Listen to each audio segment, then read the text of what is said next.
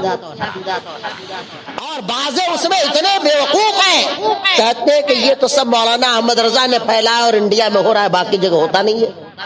لیکن میں آپ کو بتاؤں کہ میں نے سیریا میں بھی دیکھا، سیریا میں وہاں 2-3 دن رہا تو میں نے دیکھا کہ وہاں ایک مسجد میں ختم خواجگان ہو رہا، ختم خواجگان۔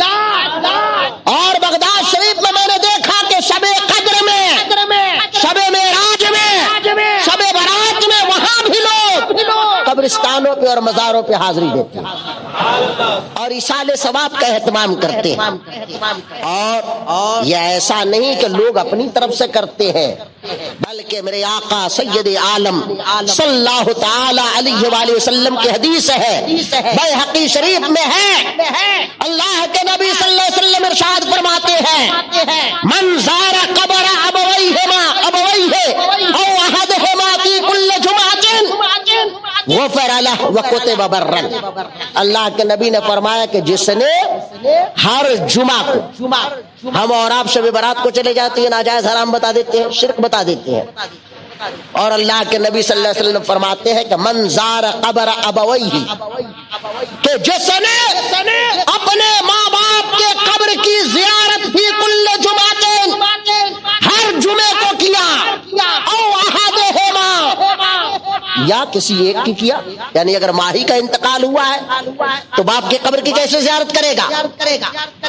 دونوں کے قبر کی زیارت کرے یا ایک کی، تو اللہ کے نبی فرماتے ہیں غفر لہ، وہ مغفور ہے، بخش دیا گیا، وہ کتب برا، اور اس کا نام نیکوں کی فہرست میں لکھا جائے۔ تو یہ تو اللہ کے نبی صلی اللہ علیہ وسلم فرما رہے۔ اب سوچئے کہ ماں باپ، ہمارے آپ کے ماں باپ کیسے ہیں؟ کیا وہ غوث قطب ہے، ابدال ہے؟ سب کے ماں باپ حافظ قرآن ہے؟ نہیں، عام لوگ۔ رسول پاک صلی اللہ علیہ وسلم نے فرمایا من زار قبر ابویہ او احدہما، کہ تم میں سے جس کے ماں باپ انتقال کر گئے اور اس کے بیٹے نے اپنے ماں باپ کے قبر کی زیارت کی تو وہ بخشا گیا۔ اب آپ سوچئے کہ جب عام ماں باپ کے قبر کی زیارت کرنے والا بخش دیا جاتا ہے، تو اگر کوئی کسی عالم ربانی کی قبر کی زیارت کرے، اعلیٰ حضرت کے قبر کی زیارت کرے، غوث پاک کے قبر کی زیارت کرے، خواجہ غریب نواز کے قبر کی زیارت کرے، شہباز دکن کے قبر کی زیارت کرے، تو بتاؤ کیا وہ بخشا نہیں جائے گا؟ یہ حدیث پاک، بیہقی شریف کی یہ حدیث پاک ہے۔ اور پھر ابن ماجہ شریف میں میرے آقا صلی اللہ تعالی علیہ وآلہ وسلم کی یہ روایت عبداللہ ابن مسعود رضی اللہ تعالی عنہ سے مروی ہے، سرکار ارشاد فرماتے ہیں کنت نہیتکم عن زیارت القبور فزوروها فإنها تزهد في الدنيا وتذکر الآخرہ۔ اللہ کے نبی فرماتے ہیں کہ پہلے میں نے تم لوگوں کو قبروں کی زیارت سے منع کیا، پہلے میں نے تم لوگوں کو قبروں کی زیارت سے منع کیا تھا، لیکن اب تم لوگ قبروں کی زیارت کرو۔ کیوں؟ سرکار فرماتے ہیں فَإِنَّهَا تُزَهِّدُ فِي الدُّنْيَا، قبر کی زیارت کرو گے تو اس سے دنیا سے بے رغبتی پیدا ہو، وَتُذَكَّرُ الْآخِرَةَ، اور آخرت کو یاد کرو۔ تو حضور فرما رہے ہیں کہ قبروں کی زیارت کرو۔ وہاں بھی کہتا ہے کہ قبروں پہ جانے والا مشرک۔ اب آپ خود فیصلہ کریں کہ رسول پاک کا کہا ہوا صحیح ہے یا وہاں بھی کا کہا ہوا۔ مسلمان قبروں کی زیارت کرتا ہے، اب وہ کیا بہانہ بناتے ہیں کہ نہیں یہ لوگ جاتے ہیں تو سجدہ کرتے، اتنے بڑے جاہل ہیں۔ یہاں شہباز دکن کی قبر ہے، لوگ زیارت کرنے آتے ہیں تو کیا وہاں نماز پڑھتے ہیں؟ کیا پوجا کرتے ہیں؟ قبروں کی پوجا ہوتی تو خواجہ کے دربار میں ایک نہیں کئی کئی مسجدیں بنی ہوئی. سرکار شاہ مینا کے یہاں شاہ مینا کے دربار سے پہلے ان کی مسجد بنی ہوئی. جس مزار پہ چلے جائیے ہر مزار سے پہلے مسجد ہے. تو اگر قبروں کو سجدہ ہی کرنا ہوتا تو یہ اللہ کے گھر کے تعمیر کیے جاتے. کوئی مسلمان قبروں کو سجدہ نہیں کرتا ہے بلکہ مسلمان کو جب سجدہ کرنا ہوتا ہے وہ اللہ کی مسجدوں میں آتا ہے, اللہ کے گھروں میں آتا ہے. قبروں پہ اس لیے جاتا ہے تاکہ ایصال ثواب کرے, ان سے فیض حاصل کرے. اور یہ اپنے آپ میں نہیں ہے بلکہ مدینہ منورہ سے ایک کتاب چھپی ہے. وہ کتاب پہلے عربی میں تھی اور اب وہ کتاب اردو میں بھی چھپ گئی. اس کا نام ہے مدینہ منورہ ماضی و حال کے آئینے میں. وہاں ایک ادارہ ہے جو تحقیق کا کام کرتا ہے. ایک عربی شیخ کی نگرانی میں وہ کتاب لکھی گئی اور ایک ندوی فاضل نے جس کا نام احمد محمد شعبان, انہوں نے اس کتاب کو ترتیب دیا. اس میں لکھا ہے کہ رسول پاک صلی اللہ تعالی علیہ وآلہ وسلم مکہ مکرمہ اور مدینہ منورہ میں کچھ ایسے مقامات ہیں جن کی زیارت فرماتے تھے یا زیارت کی ترغیب دیتے تھے. تو اس میں لکھا ہے کہ جیسے مسجد قباء کی سرکار زیارت فرما کے وہاں جاتے اس میں نمازیں پڑھتے, اسی طرح اس میں لکھا ہے کہ وحد کے شہداء کی قبروں پہ حضور تشریف لے جاتے اور ان کی زیارت کرتے, ان کے لیے ایصال ثواب کرتے. جنت البقیع شریف حضور تشریف لے جاتے اور جنت البقیع کے مردوں کے لیے دعائیں مغفرت کرتے. تو اس کتاب میں یہ لکھا ہے کہ سرکار مدینہ صلی اللہ علیہ وسلم بعض مقامات کی زیارت فرماتے تھے اور لوگوں کو ترغیب دیتے تھے کہ وہاں جایا کرو. تو حضور جنت البقیع شریف تشریف لے جائیں, حضور مسجد قباء شریف تشریف لے جائیں, حضور اپنی ماں کی قبر پہ تشریف لے جائیں تو ناجائز نہ ہو. تو میں کہنا چاہتا ہوں کہ اگر سنی مسلمان خواجہ کے دربار میں جاتا ہے تو یہ بھی شرک نہیں ہے بلکہ رسول اللہ کی سنت ادا ہو رہی ہے. قبر پہ ہم سجدہ کرنے نہیں جاتے. حضرت سیدہ عائشہ رضی اللہ تعالی عنہا سے مروی ہے, ابن ماجہ میں یہ بھی حدیث ہے, ان عائشہ رضی اللہ تعالی عنہا قالت فقدت النبی صلی اللہ علیہ وسلم ذات لیلۃ, وہ فرماتی ہیں کہ میں نے شعبان کی رات میں 15 تاریخ کو رات میں اچانک دیکھا کہ رسول پاک صلی اللہ علیہ وسلم ہمارے پاس نہیں. وہ باری حضرت عائشہ کی تھی, سرکار ان کے گھر میں آرام فرما رہے تھے, اچانک رات میں اٹھے اور تشریف لے گئے. حضرت عائشہ کی آنکھ کھلی تو کہتی ہیں فقط تو میں نے دیکھا کہ وہاں رسول پاک صلی اللہ علیہ وسلم نہیں ہے. فخرجت تو میں نکلی اطلبہ, میں نکلی کہ ان کو تلاش کروں کہ گئے کہاں تشریف لے گئے. تو کہتی ہے فَإِذَا هُوَ بِالْبَقِيعِ, تو میں نے کیا دیکھا کہ حضور بقیع قبرستان میں تشریف لے گئے, بقیع قبرستان میں تشریف لے گئے. حضرت عائشہ پیچھے پیچھے گئی, سرکار کو دیکھا کہ سرکار اپنا سر اقدس آسمان کی طرف اٹھائے ہوئے ہیں اور دعا فرما رہے ہیں. جب سرکار نے محسوس کیا کہ عائشہ پیچھے کھڑی ہیں تو فرماتے ہیں یا عائشہ تو اکنت تخافینا, اے عائشہ کیا تم ڈرتی تھی, کیا تمہیں ڈر تھا کہ اللہ اور اس کا رسول اللہ علیہ ورسولہ, کیا اللہ اور اس کا رسول تمہارے ساتھ خیانت کریں گے, کیا تمہیں یہ ڈر تھا؟ تو حضرت عائشہ کہتی ہیں کہ نہیں یا رسول اللہ, مجھے ایسا ڈر نہیں. وَلَكِنِّي ظَنَنْتُ أَنَّكَ أَتَيْتَ بَعْضَ نِسَائِكَ یا رسول اللہ, لیکن مجھے یہ شبہ ہوا کہ کہیں آپ دوسری ازواج کے یہاں تشریف لے گئے تو اللہ کے نبی صلی اللہ علیہ وسلم نے ارشاد فرمایا یا عائشہ ان اللہ ينزل فیہا لغروب الشمس الى سماء الدنیا. اے عائشہ آج کی رات میں اللہ تعالی آسمانی دنیا سے زمین والوں کی طرف نظر کرم فرماتا ہے لأکثر ما عدد شعر غنم کلب, اور اللہ تعالی بنو کلب کے بکریوں کے بالوں کے برابر لوگوں کی مغفرت فرما دے. یہ تو رسول پاک صلی اللہ علیہ وسلم ارشاد فرما رہے ہیں کہ 15 شعبان کو اللہ تعالی بنو کلب کے بکریوں کے بالوں کی تعداد کے برابر مومنوں کی مغفرت فرماتا ہے. تو آج کی رات میں قبرستان جانا اور زیارت کرنا, دعائیں مغفرت کرنا, یہ ہمارا طریقہ نہیں ہے, یہ تو رسول پاک کا طریقہ ہے اور حدیث پاک سے ثابت ہے.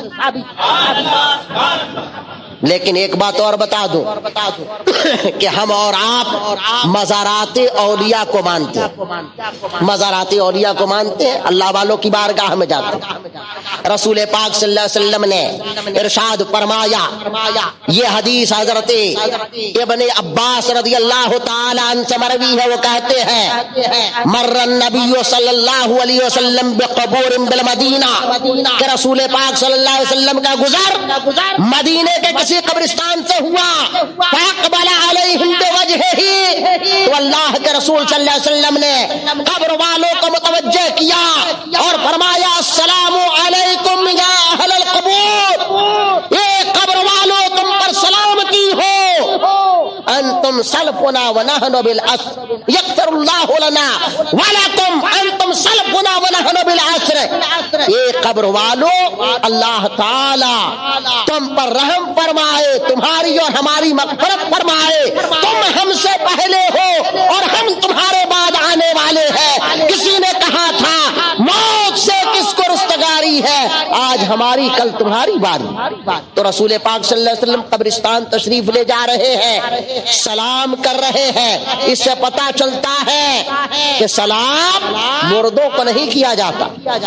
اگر مردوں کو سلام کیا جاتا تو رسول پاک صلی اللہ تعالی علیہ وآلہ وسلم مردوں کو سلام کیوں کرتے جو سن نہ پاتا ہو.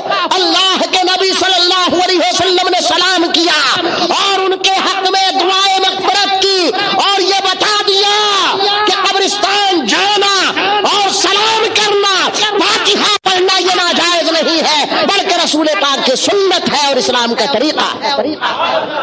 ابتدائی اسلام میں قبروں کی زیارت سے منع اس لیے کیا گیا تھا کہ نیا نیا لوگ مسلمان ہوئے تھے, کہیں ایسا نہ ہو کہ لوگ مشرکین کی قبروں کی زیارت کو جائیں. اس لیے رسول پاک صلی اللہ علیہ وسلم نے پہلے قبرستان جانے اور مشرکین کی قبروں کی زیارت سے منع کیا تھا. لیکن جب مسلمانوں کا انتقال ہوا تو اللہ کے نبی نے ان کے قبروں کی زیارت بھی فرمائی اور زیارت کا حکم بھی, اور زیارت ہی کا حکم نہیں دیا بلکہ رسول کریم صلی اللہ تبارک و تعالی علیہ وآلہ وسلم کے بعد حضرت ابو بکر خلیفہ بنے اور 2 سال 3 ماہ 5 دن کے بعد جب آپ کا وصال ہوا, جانتے ہو کہاں دفن ہوئے؟ رسول پاک صلی اللہ علیہ وسلم کی بارگاہ, رسول پاک کی بارگاہ میں دفن ہوئے. اور حضرت عمر کہاں دفن ہوئے؟ حضرت ابو بکر کی بارگاہ میں, حضرت ابو بکر کے بغل میں. اس سے پتا چلتا ہے کہ مرنے کے بعد بھی جو اللہ والے ہوتے ہیں ان کا فیض بڑھتا ہے, ان کی برکتیں جاری ہوتی ہیں. جبھی تو حضرت ابو بکر رسول پاک اپنے گھر میں دفن ہوئے, حضرت عائشہ کے حجرے میں دفن ہوئے, تو ابو بکر کو دفن اپنے حجرے میں ہونا چاہیے تھا, عمر کو دفن اپنے حجرے میں ہونا چاہیے تھا. لیکن بعد وصال نبوی کے ابو بکر نے جانا, عمر نے یہ عقیدہ بتایا کہ رسول پاک چاہے دنیا میں ہو یا قبر میں ہو ہر جگہ ان کا فیضان جاری ہوتا. اسی لیے تو حضرت ابو بکر و عمر وہاں دفن ہوئے. اور اسی کتاب میں مدینہ منورہ ماضی و حال کے آئینے میں اس میں لکھا ہے کہ جب آدمی زیارت کا ارادہ کرے تو عمومی جو احترام اور اہتمام ہوتا ہے اس کے ساتھ ساتھ وہ وضو کرے، غسل کرے، کپڑے بدلے اور خوشبو وغیرہ کا اہتمام کرے، مسجد نبوی شریف میں پہلے دایا قدم رکھے، 2 رکعت نماز تحیۃ المسجد کے ریاض الجنہ میں پڑھے. اور اس کے بعد لکھا ہے، لکھنے والا وہابی، اور وہ بھی کہاں لکھا؟ یہاں میں نہیں، مدینے میں لکھا. کہتا ہے کہ پھر رسول پاک کے مواجہہ اقدس کی طرف اپنا رخ کرے، اور اس میں صاف صاف لکھا ہے کہ قبلہ کی طرف اپنی پیٹھ کرے.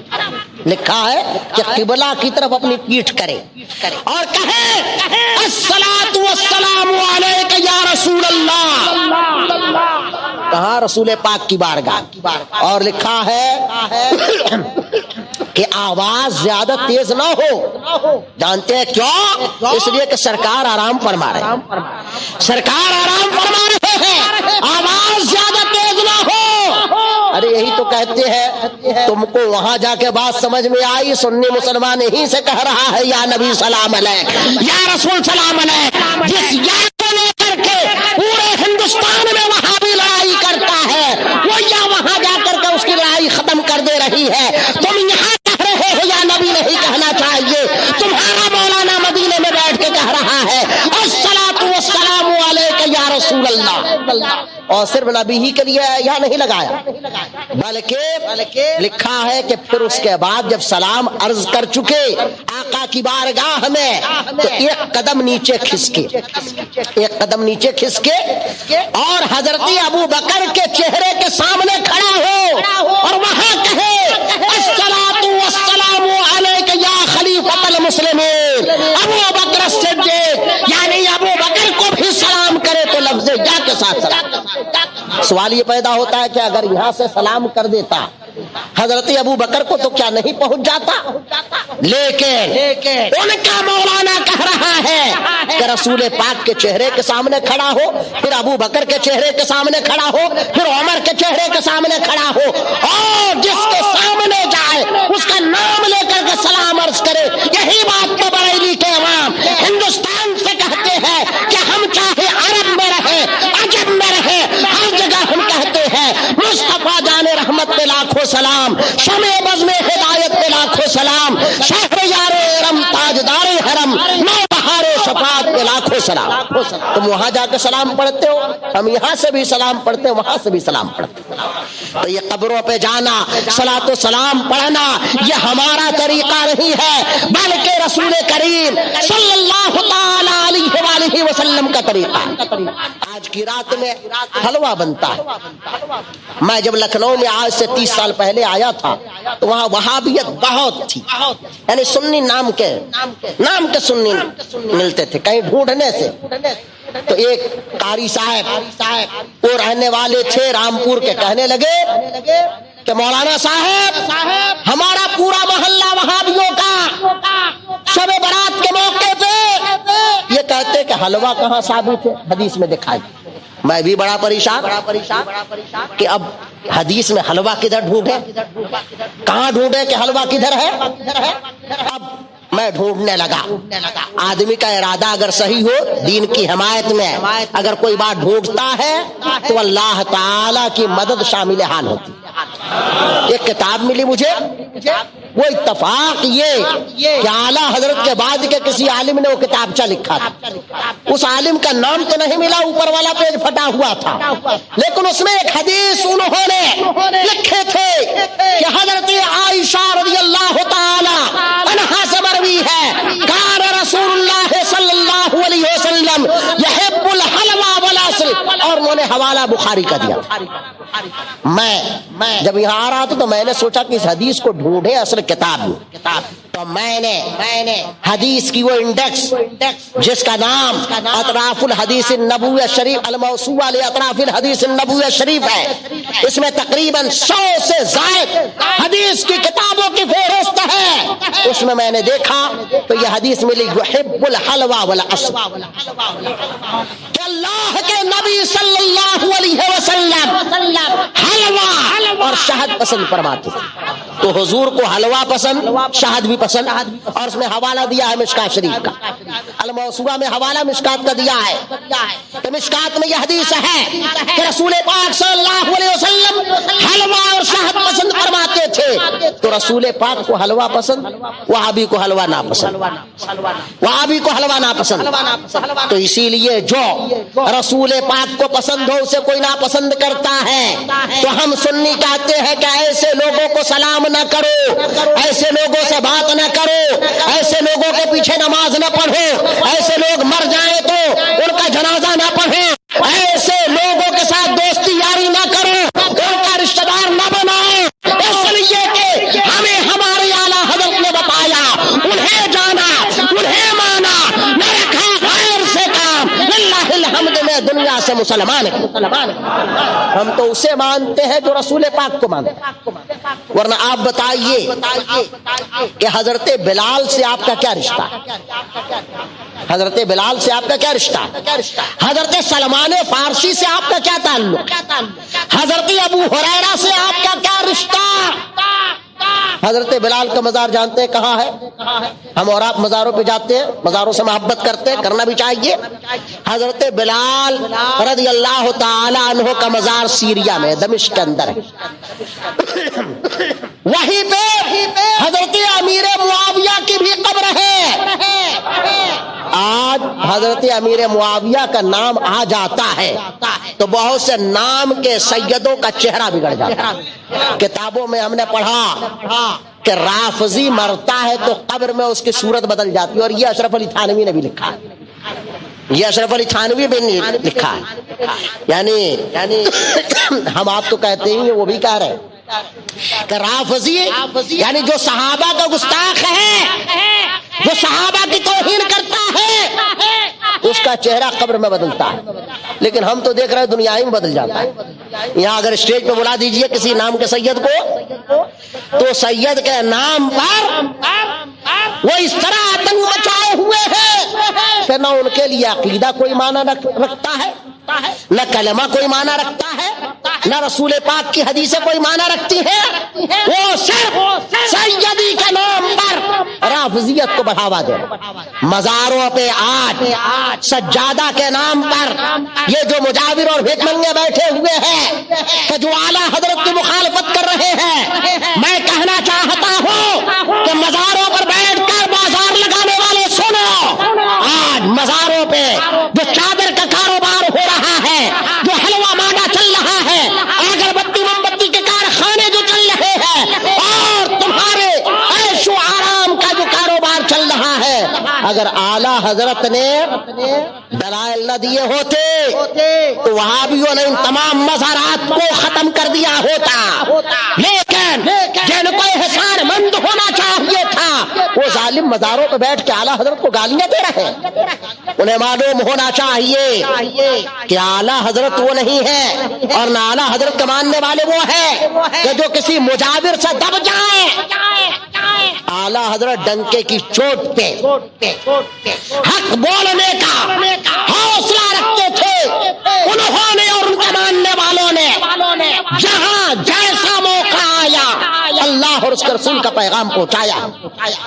آپ سوچو کہ جسے رسول پاک نے قبول کیا، حضرت امیر معاویہ صحابی رسول ہے، اللہ کے نبی صلی اللہ علیہ وسلم کو معلوم تھا کہ ایک زمانہ آئے گا کہ ہمارے صحابی کو لوگ برا کہیں گے، تو رسول پاک نے فرمایا لا تسبوا صحابی، میرے صحابہ کو برا نہ کہو، میرے صحابہ کو گالیاں نہ دو، لیکن آپ سوچئے مزار پہ بیٹھ کے یہ حضرت مولا علی کے دامن میں چھپ کے امیر معاویہ کو گالیاں دے رہے ہیں۔ ارے تمہیں معلوم ہے کہ حضرت علی رشتہ دار، تو کیا حضرت امیر معاویہ رشتہ دار نہیں ہے؟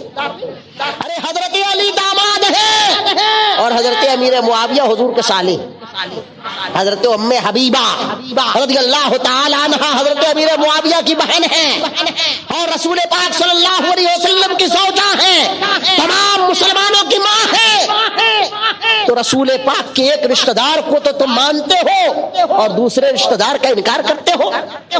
رسول پاک نے ان کا کلمہ پڑھنا قبول کیا اور اتنی بڑی ذمہ داری عنایت فرمائی کہ انہیں مقرر کیا کہ اللہ کا کلام نازل ہو، اور جب سرکار فرمائے کہ جن صحابہ کو رسول اللہ نے قرآن لکھنے پر مقرر فرمایا تھا اس میں ایک نام حضرت امیر معاویہ کا بھی۔ بتائیے قرآن لکھنے کے لیے رسول پاک کیا اللہ اور اس کے رسول کے دشمن کو مقرر کریں گے؟ تو رسول پاک ابو بکر و عمر عثمان امیر معاویہ کو قبول فرمائے اور یہ مجاور ان کو برا کہے؟ معاذ اللہ رب العالمین۔ یاد رکھو جو امیر معاویہ کو برا کہتا ہے وہ سب کچھ ہو سکتا ہے، سنی نہیں ہو سکتا ہے، خواجہ کا ماننے والا نہیں ہو سکتا ہے، نظام الدین اولیاء کا ماننے والا نہیں ہو سکتا۔ میں کہتا ہوں کہ کوئی ایک حدیث پیش کرو جس میں رسول پاک نے حضرت ابو سفیان کو برا کہا ہو، حضرت ہندا کو برا کہا ہو، حضرت امیر معاویہ کو برا کہا ہو۔ چھوڑو رسول پاک کی بات، حضرت علی کا کوئی قول پیش کرو، حضرت فاطمہ کا کوئی قول پیش کرو، حضرت امام حسن و حسین کا کوئی قول پیش کرو۔ رسول پاک کے زمانے میں جب تک امیر معاویہ رہے قرآن کی کتابت کرتے رہے۔ حضرت رسول پاک صلی اللہ علیہ وسلم خلیفہ بنے تو حضرت امیر معاویہ گورنر بنائے گئے، حضرت علی نے کوئی اعتراض نہیں کیا۔ حضرت عمر کے زمانے میں گورنر رہے، حضرت علی نے کوئی اعتراض نہیں کیا۔ حضرت فاطمہ نے اعتراض نہیں کیا۔ حضرت عثمان کے زمانے میں حضرت امیر معاویہ گورنر شام رہے، حضرت علی نے کوئی اعتراض نہیں کیا۔ یہاں تک کہ حضرت امام حسن نے 41 ہجری میں 6 ماہ کی خلافت کے بعد آپ نے حضرت امیر معاویہ کو اپنی خلافت دے دی اور مصالحت فرما لیا۔ اس کے بعد 20 سال تک حضرت امیر معاویہ تمام مسلمانوں کے بادشاہ اور امیر کی حیثیت سے کام کرتے رہے۔ حضرت امام حسین موجود تھے، امام حسین نے بھی کوئی اعتراض نہیں کیا۔ تو جس کے نام پر علی کو اعتراض نہ ہو، فاطمہ کو اعتراض نہ ہو، حسن کو اعتراض نہ ہو، حسین کو اعتراض نہ ہو، محمد ابن حنفیہ کو اعتراض نہ ہو، علی زین العابدین کو اعتراض نہ ہو، حضرت زید کو اعتراض نہ ہو، امام باقر کو اعتراض نہ ہو، امام جعفر کو اعتراض نہ ہو۔ آج کا اگر کوئی مجاور اعتراض کرتا ہے تو کیا وہ مولائی کہلائے گا؟ نہیں، مولائی نہیں ہے، وہ رافضی ہے، وہ تبرائی ہے، وہ شیعی ہے، وہ گمراہ ہے، وہ بددین ہے، وہ اہل سنت کا مخالف ہے، وہ امیر معاویہ ہی کا مخالف ہے، بلکہ اہل بیت کا دشمن ہے، اور حدیث کے مطابق اس کے وہ جنتوں میں سے کتا۔ اس لیے یاد رکھیں کوئی مزار پہ بیٹھ کے ہم سنیوں کو دھوکہ نہیں دے سکتا۔ تبلیغیوں نے کیا کیا کہ مسجدوں کے بہانے سنیوں کو دھوکہ دینا چاہا۔ کیا کہا کہ ہم نماز پڑھوا رہے ہیں، اللہ کی طرف بلا رہے ہیں۔ نماز روزے کے بہانے وہابیوں نے سنیوں کو گمراہ کرنا چاہا، لیکن سنیوں نے پکڑ لیا کہ یہ نماز کے بہانے ہمارا عقیدہ خراب کرنا چاہتے ہیں۔ اسی طرح آج جو مزاروں پہ بیٹھے ہوئے لوگ ہیں، سب نہیں لیکن ان میں ایک بڑی تعداد ان لوگوں کی ہے کہ جو بغیر کسی شجرے کے اپنے آپ کو سید کہہ رہے ہیں، جو بھیک مانگنے وہاں گئے تھے اور بھیک مانگتے مانگتے سید بن گئے۔ ایسا لگتا ہے کہ جیسے سید کا کوئی کارخانہ بنا ہوا یا فارم بھرا جاتا ہو، جو سید اتنے پیدا ہوتے چلے جا رہے ہیں، اتنے سید جس مزار پہ چلے جاؤ یہ سید، تو باقی کیا ہم لوگ بلا وجہ میں خان پٹھان اور انصاری منصوری ہیں؟ ہم سب سید ہی ہو جائیں۔ یہ یاد رکھیں کہ یہ دھوکے باز لوگ ہیں۔ حضرت خواجہ غریب نواز نے اپنے ملفوظات میں، اپنی نصیحتوں میں کہیں بھی حضرت امیر معاویہ یا کسی صحابی کو برا نہ کہا۔ خواجہ قطب الدین بختیار کاکی نے برا نہ کہا، بابا فرید نے برا نہ کہا، نظام الدین اولیاء نے برا نہ کہا، حسن بصری نے برا نہ کہا، مولا علی نے برا نہ کہا، فاطمہ زہرا نے برا نہ کہا۔ یاد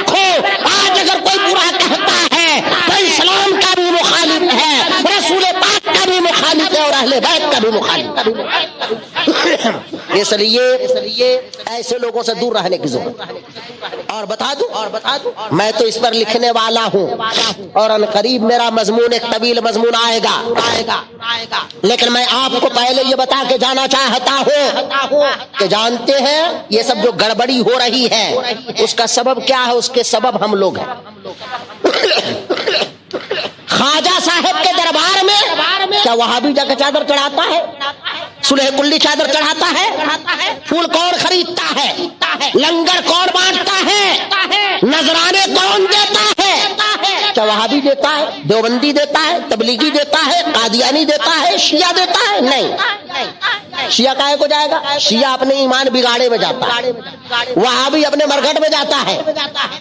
مرکز ہمارا ہے، مرکز ان کا نہیں، ان کا تو مرگھٹ ہوتا ہے، اس لیے کہ ان کے یہاں تو ان کا نبی ہی معاذ اللہ مر کے مٹی میں مل چکا، لیکن ہمارے نبی زندہ، ہمارا دین زندہ، ہمارا قرآن زندہ، ہمارے اولیاء زندہ، ہمارے غوث زندہ، ہمارے خواجہ زندہ۔ جب ہی تو بریلی کے زندہ امام نے کہا تو زندہ ہے واللہ، تو زندہ ہے واللہ، میری چشم عالم سے چھپ جانے والا۔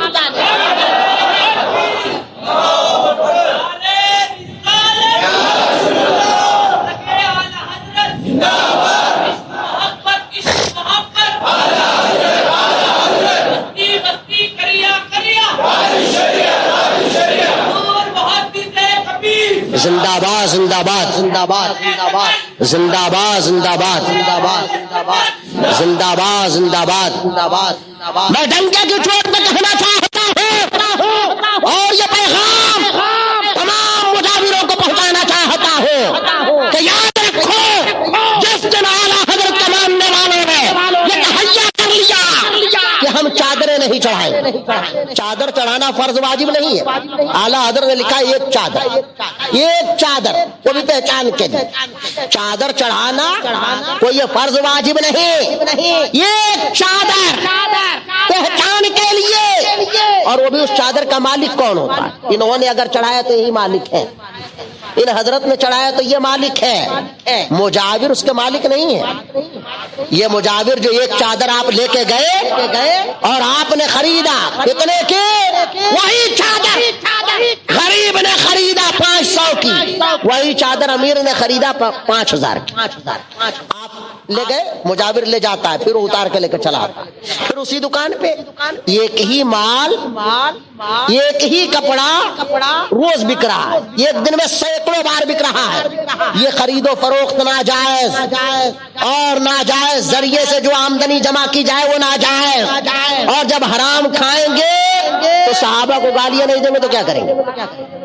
میں کہنا چاہتا ہوں سنیو، اگر آپ نے یہ چادر گاگر کا کاروبار ختم کر دیا، یہ سارے مزارات پاک ہو جائیں گے، یہ جتنے رافضی مجاور ہماری درگاہوں پہ بیٹھے ہوئے ہیں یہ سب کے سب بھاگ پڑائیں۔ میں تو آج ہی ایک صاحب نے بنگال سے بتایا کہ ہم جا رہے خواجہ کے دربار میں، ہم نے کہا بالکل جائیے، ہمارے خواجہ کی شان تو یہ ہے کہ تم بنگال سے بھی فاتحہ پڑھو گے، فاتحہ پہنچ جاتا ہے، فاتحہ پہنچ جاتا ہے، پہنچنے پہ ایک بات یاد آ گئی۔ ایک صاحب نے کہا کہ قرآن خوانی کرنی ہے، دوسرے نے کہا کہ پہنچے گا کہاں؟ نہیں پہنچے گا، کہا کہ کیسے نہیں پہنچے گا؟ تو کہا کہ نہیں پہنچے گا، تو وہ بھی بڑا جلالی تھا، اس نے کہا گدھے معلوم ہو رہے ہو تم، تو کہا کہ یہ کیا بدتمیزی، آپ گدھا کہہ رہے ہمیں؟ تو کہا کہ تم اکیلے نہیں، تمہارے باپ دادا تم سے بڑے والے گدھے رہے ہوں گے، تب تمہارے جیسے گدھے جنم لیتے ہیں۔ آپ تو بہت بے تمیز معلوم ہو رہے ہیں۔ تو کہا کہ اس میں بے تمیزی کیا بات ہے؟ تو کہا کہ آپ نے مجھے گدھا کہا، تو کہا میرے مردہ باپ کو بھی گدھا کہا، تو کہا کہ کیا پہنچ گیا کیا گدھا؟ گدھا پہنچ گیا؟ ارے زندے کو بھی پہنچا، مردے کو بھی پہنچ گیا۔ ارے تمہارے یہاں گدھا پہنچتا ہے اور ہمارے یہاں مرغا پہنچتا ہے، جو جیسا ہوتا ہے اس کے یہاں وہ پہنچا کرتا ہے۔ فاتحہ ہم نے دلایا تو برا مان گئے، رب سلم جو پڑھایا تو برا مان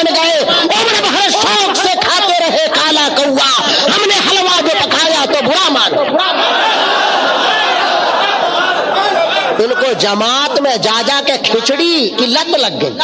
ان کو حلوہ کیسے پسند آئے؟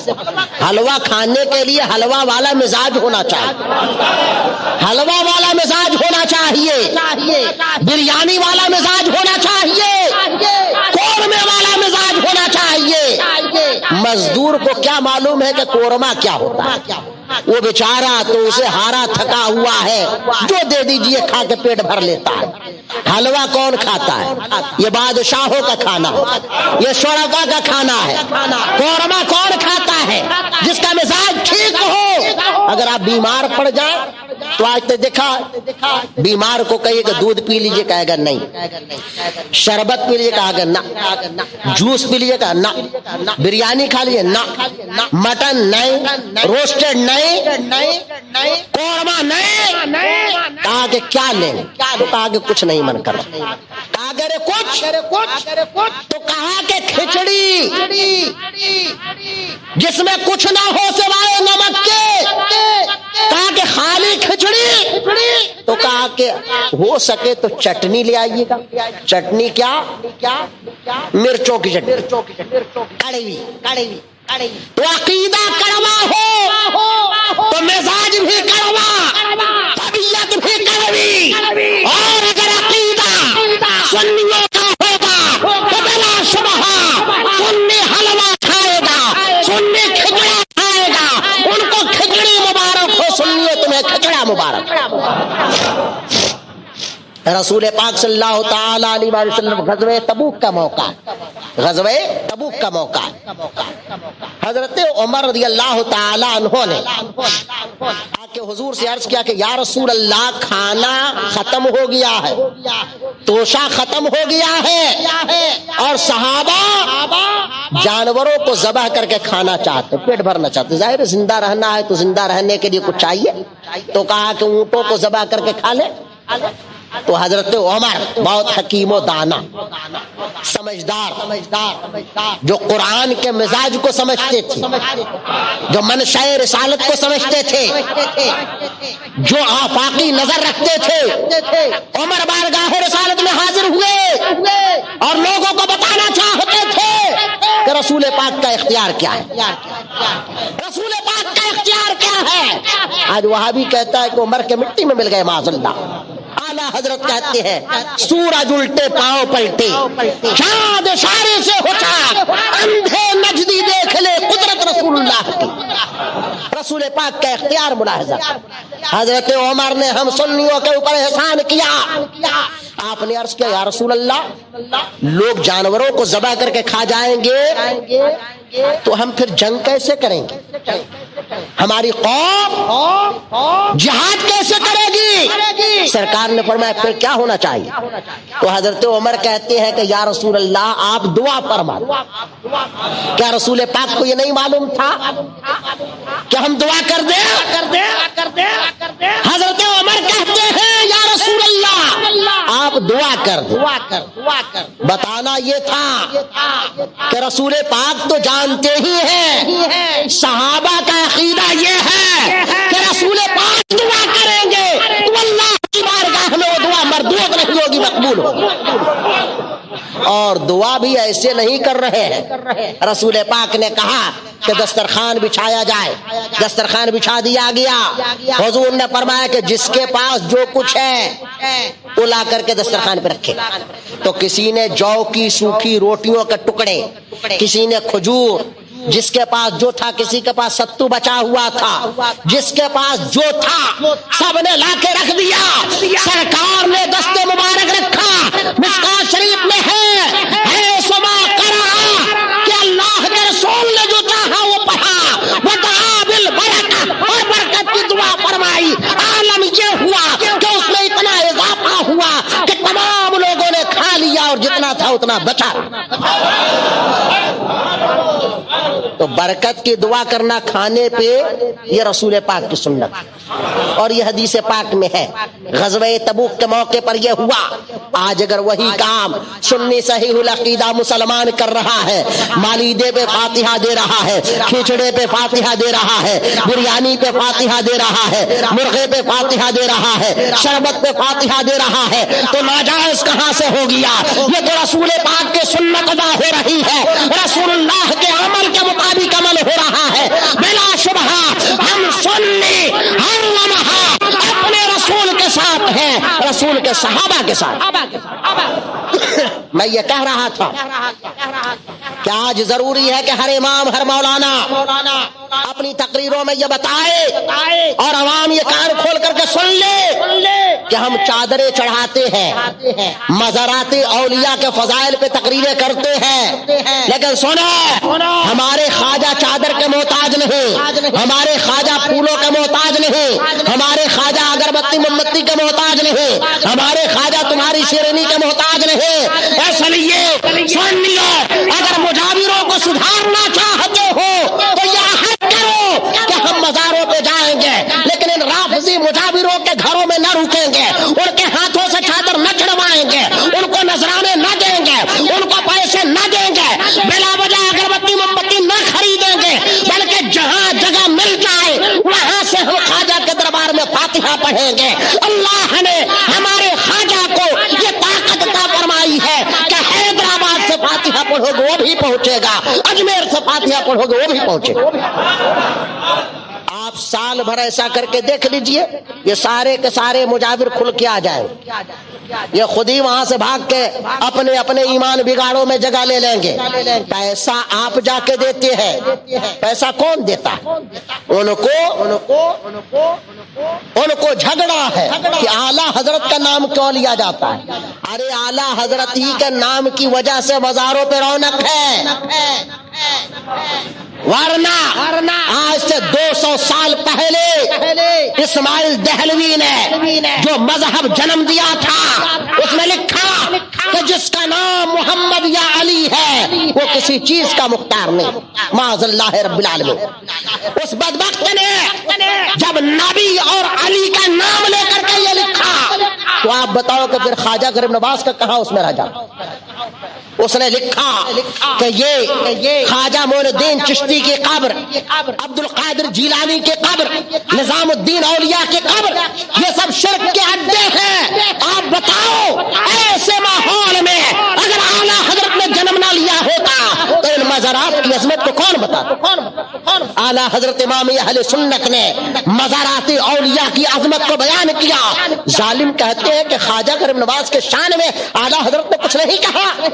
اعلیٰ حضرت سے پوچھا گیا کہ اگر کوئی شخص اجمیر شریف کو خالی اجمیر کہے تو اعلیٰ حضرت نے فرمایا کہ اگر انادن کہتا ہے تو محروم القسمت ہے، اور اگر بربنائے وہابیت کہتا ہے تو خارجی اہل سنت وہابی ہے. سنو، تمام دنیا اسلام کے فتاوا کو ڈھونڈ نکالو اور ایسا کوئی فتوا جیسا امام احمد رضا نے لفظ اجمیر کے سلسلے میں دیا ہے تم خواجہ غریب نواز کے بارے میں دیکھا.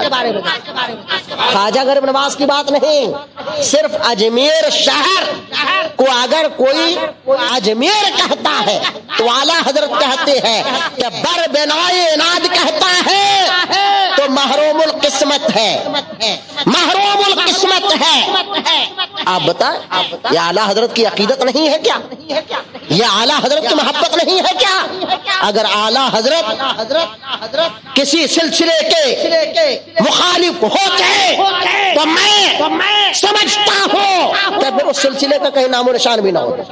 لیکن اعلیٰ حضرت نے چاہے قادری سلسلہ ہو، چشتی سلسلہ ہو، سہروردی سلسلہ ہو، نقشبندی سلسلہ ہو، اشرفی سلسلہ ہو، جتنے بھی سلاسل اہل سنت ہیں، صوفیہ ہیں، اعلیٰ حضرت نے احترام کیا اور ہمارے شجرے میں ہے سایہ جملہ مشائخ یا خدا ہم پر رہے رحم فرما آل رحمہ مصطفیٰ کے واسطے. اس میں تو سارے مشائخ سے استغاثہ کیا گیا۔ تو میں یہ کہنا چاہتا ہوں کہ شب برات کے اس موقع پر اس پروگرام سے آپ یہ پیغام لے کر کے چاہو کہ جس طرح سے وہابی اسلام کے دشمن ہیں، مسلمانوں کے دشمن ہیں، اسی طرح سے یہ رافضی بھی اسلام اور سنی اور مسلمانوں کے دشمن ہیں۔ کوئی مسجد میں بیٹھ کر یا مزاروں پہ بیٹھ کے ہمیں دھوکہ نہیں دے سکتا، اس لیے کہ ہماری آنکھوں میں بریلی کا جب سرما لگتا ہے تو ہماری آنکھیں وہ دیکھ لیتی ہیں کہ جو چھپا ہوتا ہے ہم اسے بھی دیکھ لیتے ہیں اور جو ظاہر ہوتا ہے اسے بھی دیکھ لیتے ہیں۔ اس لیے میں آپ سے کہوں گا کہ اہل سنت کے سچے مذہب پہ آپ قائم رہیے، شہباز دکن رحمت اللہ تعالی علیہ کے دامن سے وابستہ رہیے۔ آج حیدرآباد کی سرزمین پر یہ اتنا عظیم الشان مرکز، میں سوچتا تھا کہ بریلی کو مرکز کہا جاتا ہے، حضرت نے اپنے ادارے کا نام مرکز کیوں رکھ دیا، لیکن یہاں آیا اور دیکھا تو دیکھ کر کے یہ احساس ہوا کہ واقعی اسے مرکز کہا جانا چاہیے، اسے مرکز کہا جانا چاہیے۔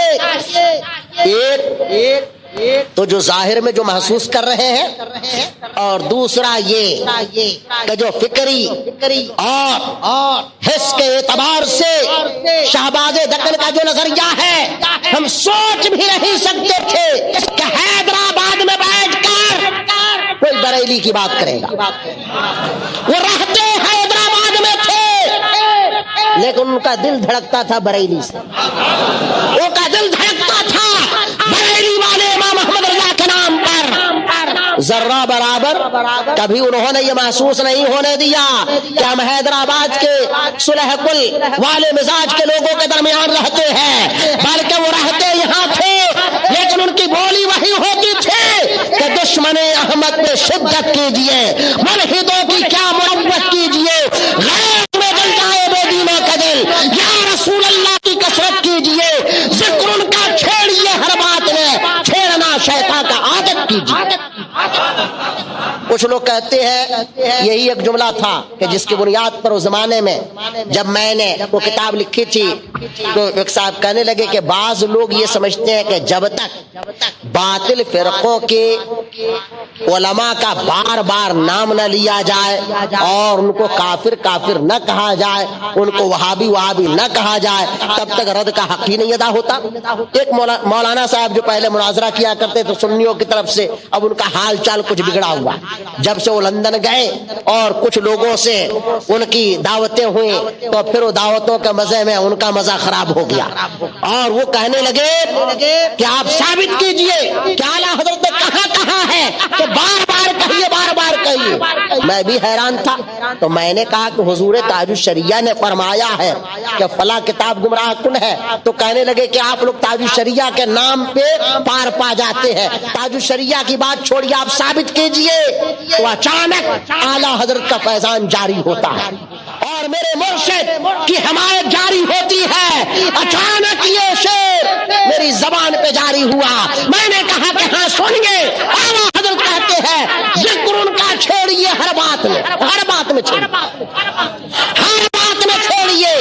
چاہے تیجا کا جلسہ ہو، چاہے 11ویں کا جلسہ ہو، چاہے محرم کا جلسہ ہو، چاہے شب برات کا جلسہ ہو، چاہے شب معراج کا جلسہ ہو، چاہے مزاروں کا جلسہ ہو، چاہے بازاروں کا جلسہ ہو، جلسہ چاہے کہیں ہو، اگر سنیوں کا جلسہ ہے تو شیعوں کا بھی رد ہونا چاہیے، قادیانیوں کا بھی رد ہونا چاہیے، مشرکوں کا بھی رد ہونا چاہیے، تبلیغیوں کا بھی رد ہونا چاہیے۔ ذکر ان کا چھیڑیے ہر بات میں، چھیڑنا شیطان کا عادت کیجیے، چھیڑنا شیطان کا عادت کیجیے۔ تو یہ مرکز اہل سنت مجھے عقیل رضا صاحب نے بتایا، اللہ تعالی ان کی عمر میں برکت عطا فرمائے، یہاں کے جتنے اساتذہ، طلبہ، طالبات، معلمات اور جتنے بہی خواہ ہیں، اللہ رب العزت سب کو دارین کی سعادتوں سے مالا مال فرمائے۔ آج کی رات میں اللہ تعالی توبہ قبول فرماتا ہے، لیکن توبہ کرنے والا دل سے توبہ کرے، توبہ کرنا دل سے توبہ کرے۔ حضرت موسیٰ علیہ السلام کے زمانے میں ایک نہایت گناہگار آدمی تھا، بارش نہیں ہو رہی تھی، حضرت موسیٰ نے دعا کیا، اے اللہ راحت کا نشان ہے بارش عطا فرما. غیب سے ندا آئی ہے موسیٰ ایک نہایت گناہگار تیری جماعت میں ہے, جب تک وہ رہے گا بارش نہیں ہو. حضرت موسیٰ نے کہا کہ کون دنیا کا سب سے بڑا پاپی ہماری جماعت میں ہے وہ نکل جائے ورنہ بارش نہ ہوگی. گناہگار اسی میں تھا. اس کو احساس ہوا کہ اگر میں نکلتا ہوں میں ہی ہوں, اگر نکلتا ہوں تو سب جان جائیں گے کہ میں ہی ہوں. تو سر جھکائے دل ہی دل میں. توبہ کے لیے ٹی وی پہ آنے کی ضرورت نہیں, اخبار میں چھپنے کی ضرورت نہیں, واٹس ایپ فیس بک پہ آنے کی ضرورت نہیں. دل سے توبہ کرو. ہمارا اللہ سمیع ہے, ہمارا اللہ بصیر ہے, ہمارا اللہ قدیر ہے, ہمارا اللہ علیم ہے, ہمارا اللہ خبیر ہے. وہ سنتا ہے, چیٹی کی آواز کو سن لیتا ہے. تم مسلمان ہو کے بولو کیسے نہیں سنے گا. اس نے دعا کیا, کہا کہ اللہ آج اگر تو نے میری آبرو رکھ لی تو میں آئندہ گناہ نہیں کروں. ابھی اسی میں ہے کہ بارش ہونے لگی. حضرت موسیٰ نے عرض کیا یا اللہ تو نے فرمایا کہ ایک پاپی ہے جب تک وہ نکلے گا نہیں بارش نہ ہوگی, کوئی نکلا بھی نہیں بارش ہو گئی. تو اللہ نے کہا یہ موسیٰ بالکل سچ تم نے کہا, لیکن میں ستار ہوں, میں غفار ہوں. مخلوق کو میں نے خلق کیا, پیدا کیا, میرا بندہ گناہگار ہے, لیکن میری شان یہ ہے کہ گناہ کرنے والا جب گناہ کر کے توبہ کرتا ہے تو میں اس میں پردے ڈال دیتا ہوں اپنی رحمت سے. نبی فرماتے ہیں التائب من الذنب کمن لا ذنب له, کہ جب توبہ کرنے والا گناہ سے توبہ کر لیتا ہے تو ایسا ہو جاتا ہے جیسے اس نے گناہ کیا ہی نہیں. کہا کہ میرے بندے نے دعا کیا, توبہ کیا, اور میں نے اس کی توبہ قبول فرما لی. تو توبہ کرنے والا ایسا ہونا چاہیے. ہم اور آپ دعا کراتے, حضرت آپ دعا کر دیجئے, حضرت آپ دعا کر دیجئے, حضرت آپ دعا کر دیجئے. یعنی یہ اردو میں کریں گے, بڑھیا اردو میں, اچھی اردو میں کریں گے, دلی والی اردو, حیدرآبادی اردو, بمبئیا اردو, عربی میں کریں گے. حضرت کو اتنی دعائیں یاد ہے. دعا یاد ہونے سے دعا قبول نہیں ہوتی. وہ اللہ تو بلیوں کی دعا قبول کرتا ہے. وہ اللہ تو کتوں کو کھانا کھلانے والوں کو جنت عطا کرتا ہے. قوم بنی اسرائیل میں ایک نیک عورت تھی جس نے ایک بلی کو باندھ کر مار دیا بھوکے پیاسے, اللہ نے اسے جہنمی بنا دیا. اور ایک فاحشہ نے ایک کتے کو پانی پلا دیا, اللہ نے اسے جنتی بنا دیا. اللہ نے جنتی بنا دیا. تو ہمارے خدا کی یہ شان ہے. آپ توبہ تو کریں, دل سے توبہ کریں. مولانا مولوی کی ضرورت نہیں, آپ دل سے توبہ کریں. آپ کا دل خود گواہی دے دے گا کہ آپ کی توبہ اللہ کی بارگاہ میں قبول ہوئی ہے یا نہیں. اللہ تعالی ہماری اور آپ کی کوتاہیوں کو درگزر فرمائے. یہ ادارہ جہاں اتنے سارے علماء پڑھا رہے ہیں, اور یہ مرکز جسے شہباز دکن نے قائم کیا بہت مختصر مدت, سن 2011 میں اس کا بنیاد پڑا, اور کل مدت اگر اس کی جوڑ لے تو 30 سال.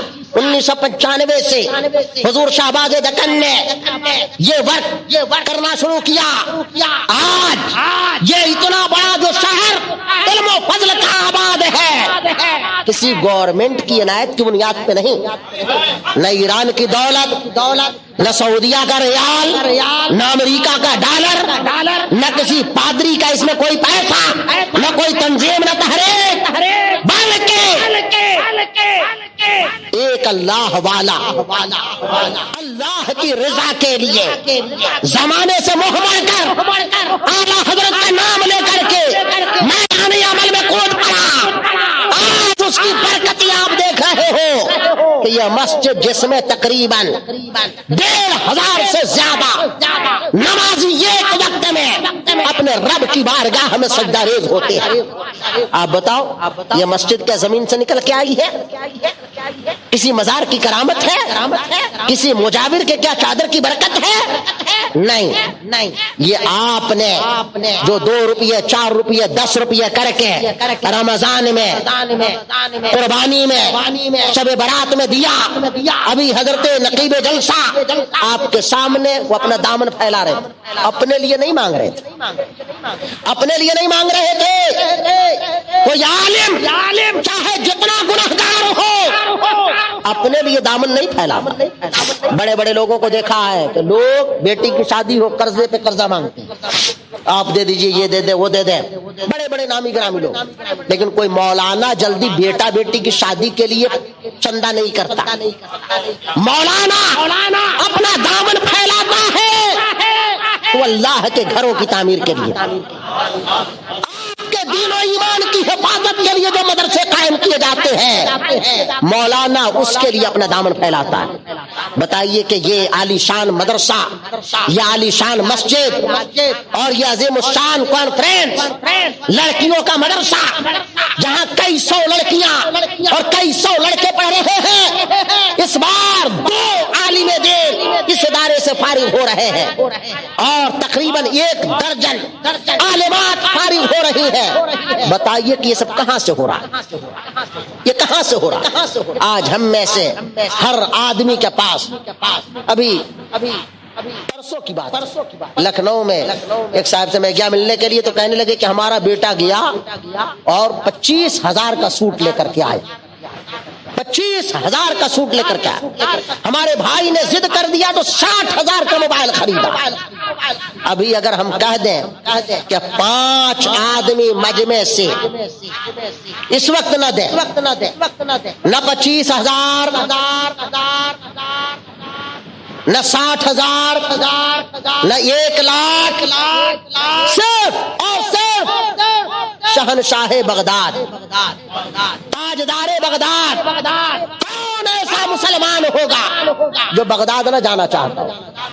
27 مہینے مجھے بغداد شریف میں رہنے کا موقع ملا، اور ایک بار نہیں سینکڑوں مرتبہ ان نظروں نے دیکھا ہے، اور آج بھی الحمدللہ مجھے جو ضرورت پیش آتی ہے غوث اعظم کا نام لیتا ہوں مشکل آسان ہو جاتی۔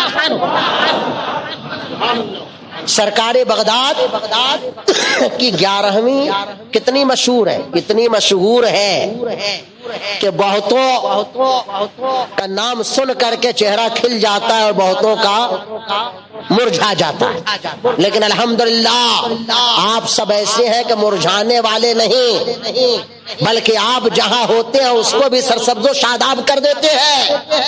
حضرت نے بہت مختصر میں کام چلا دیا، اعلان کیا، جھولا پھیلا دیا، آپ نے 10 روپیے 100 روپیے 200 روپیے 500 روپیے لا کے دے دیا۔ بتائیے کہ 10 20 500 سے یہ مرکز بنے گا؟ آپ کی ذمہ داری ہے کہ آپ اگر اپنا گھر لاکھوں روپیے خرچ کر کے بنوا سکتے ہیں تو اس مرکز کے لیے کم سے کم، میں زیادہ نہیں، صرف 10 منٹ میں یہ کہتا ہوں کہ 5 ایسے لوگوں کی ضرورت ہے کہ جو 11,000 روپیہ صرف اپنا نام لکھوا دیں، ہفتہ دن کے بعد، مہینہ دن کے بعد، رمضان شریف کے پہلے یہاں لا کر کے حضرت علامہ سہیل صاحب کے ہاتھ میں دے دیں یا ذمہ داروں کے ہاتھ میں دے دیں۔ 5 آدمی 11,000 روپیے، صرف 11,000 روپیے، وہ بھی ابھی دینا نہیں، 5 ایسے آدمیوں کی ضرورت ہے، 10 منٹ کا ٹائم۔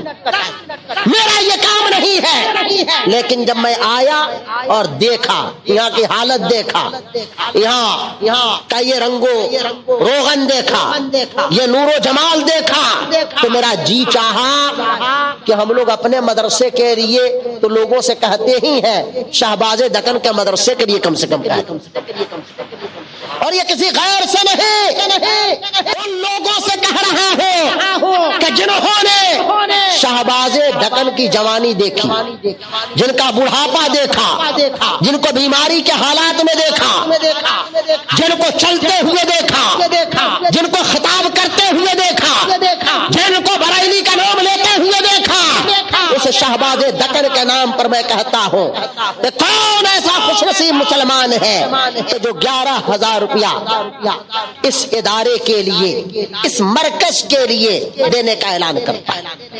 آپ دیتے رہتے ہیں، ویسے بھی 12 آپ دیتے ہیں، اگر آپ نے نہ دیا ہوتا تو یہ مرکز آج یہاں نہیں پہنچتا۔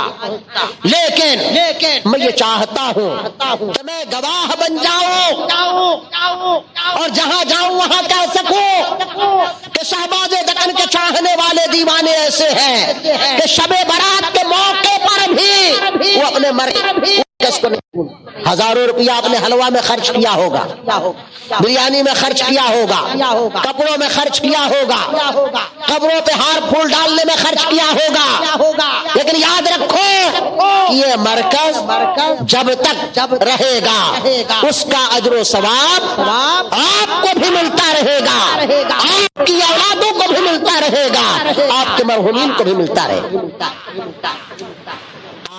آپ میں سے جسے اللہ تعالیٰ توفیق دے، اب 10 منٹ میں سے میرے خیال سے 5 ہی منٹ رہے، آپ دیں گے تب بھی تقریر ختم ہوگی اور نہیں دیں گے تب بھی تقریر ختم ہوگی۔ ایک مرتبہ جلوس محمدی کے لیے میں نے لکھنؤ میں اعلان کیا، وہاں حکومت کی طرف سے اجازت نہیں، شیعوں کے جلوس کی اجازت ہے، وہابیوں کے جلوس کی اجازت ہے، سنیوں کے جلوس کی اجازت نہیں ہے۔ 12 ربیع الاول شریف کو ایسی اندھیر نگری کہ شیعوں کے جلوس نکلے، وہابیوں کے جلوس نکلے، سنیوں کے جلوس میں پابندی، تو میں نے اعلان کیا کہ انشچت کالین دھرنا دیں گے ودھان سبھا کے سامنے۔ اعلان تو کر دیا انشچت کالین، جیسے ہم نے ابھی کہا کہ 11,000 روپیے، وہ انشچت کالین ہم نے کہا تھا، آپ تو 11,000 میں خاموش ہے، وہ انشچت کالین کہا تھا۔ تو ایک ہمارے دوست نے کہا کہ ارے مولانا آپ نے یہ جو انشچت کالین اعلان کر دیا اور حکومت جلدی بات مانے گی نہیں تو کئی دن ودھان سبھا کے سامنے بیٹھیں گے؟ تو ہم نے کہا کہ ارے اس کا بھی طریقہ ہے، اس کا بھی طریقہ ہے، وہ ہم حل نکال دیں گے۔ تو میں آپ سے یہ کہنا چاہتا ہوں کہ آپ دیتے ہیں جب ہی یہ مرکز آج یہاں پہنچا ہے، لیکن میں آپ سے یہ کہہ کے جا رہا ہوں کہ صرف حلوہ کھانا، فاتحہ دلا دینا، جلسے میں آ کر سبحان اللہ کہہ دینا، نعرہ لگا دینا، قبروں پہ ہار پھول ڈال دینا، یہی ہماری جماعت کی ذمہ داریاں، جماعتی ذمہ داریاں نہیں ہیں، بلکہ جب اس مرکز سے آواز دی جائے، آپ کو پکارا جائے کہ جس طرح آپ اپنے بچوں کے کھلونے کے لیے پریشان ہو جاتے ہیں، آئس کریم کے لیے پریشان ہو جاتے ہیں، اپنی بیٹیوں کے جہیز کے لیے پریشان ہوتے ہیں، یاد رکھو اسی طرح آپ کا دل اس مرکز کے لیے بھی دھڑکنا چاہیے، اس لیے کہ جو علماء اور جو عالمات یہاں سے فارغ ہوتے ہیں وہ آپ کے دین و ایمان کی محافظت کرتے ہیں، وہ آپ کے مذہب و مسلک کو نکھارتے ہیں، آپ کو صحیح اور غلط کا پتہ بتاتے ہیں۔ میں نے آپ کا کافی وقت لیا، لیکن میں یہ کہہ کے جا رہا ہوں کہ آپ ابھی نہ دیں، لیکن جب بھی آپ کو موقع ملے اپنے اس مرکز کا آپ تعاون کرتے رہیں۔ یہ ہے دامن، یہ ہے غریباں، آؤ مل کر کام کریں، موسم کا منہ تکتے رہنا کام نہیں دیوانوں۔ اس ادارے کا تعاون کرنا ہمارا آپ کا سب کا فرض ہے۔ اللہ تبارک و تعالی حضور شہباز دکن کی قبر کو بقعہ نور بنائے، ان کی قبر کو اپنی رحمتوں اور برکتوں سے بھر دے، اور یہاں جتنے لوگ آئے ہوئے ہیں اور جو لوگ کسی سبب سے نہیں آ سکے، اللہ تعالی سب کے دامنوں کو دارین کی سعادتوں سے مالا مال فرمائے، ہمارے چھوٹے بڑے گناہ اللہ تعالی معاف فرمائے۔ ترکیہ میں، سیریا میں اور جہاں جہاں زلزلے آئے، ہلاکتیں ہوئی، اللہ رب العزت مخلوقین کو جو ایمان کے ساتھ اٹھائے گئے ان کو اپنے شہداء میں شامل فرمائے، اور جو نقصانات ہوئے اللہ تعالی اس مبارک شب کی برکتوں سے ان کی جلد از جلد تلافی فرمائے۔ بیت المقدس کو اور حرمین طیبین کو اللہ تعالی یہود و نصارہ اور ان کے اذناب کے فتنوں سے محفوظ و مامون فرمائے۔ ہم سب کو مسلک اعلی حضرت پہ چلنے کی توفیق عطا فرمائے، آمین یا رب العالمین۔ خوب کی سیر چمن پھول چنے شاد رہے، باغ با جاتا ہوئے گلشن تیرا آباد رہے۔ استغفر اللہ ربی من کل ذنب واتوب الیہ، اشہد ان لا الہ الا اللہ اشهد ان سیدنا و مولانا محمد عبدہ و رسولہ. السلام علیکم ورحمۃ اللہ وبرکاتہ.